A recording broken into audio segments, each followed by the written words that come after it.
फेफड़ों को साफ और मजबूत बनाने की एक ड्रिंक।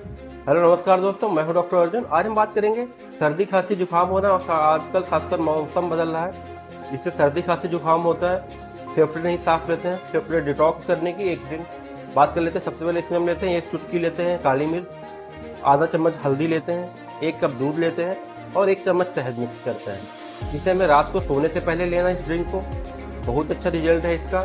सर्दी खांसी जुकाम में फेफड़ों को डिटॉक्स करता है, फेफड़े साफ करता है, इम्यूनिटी बढ़ाता है। ऐसे आयुर्वेदिक उपचार की जानकारी के लिए हमारे चैनल सब्सक्राइब करें। Thank you so much.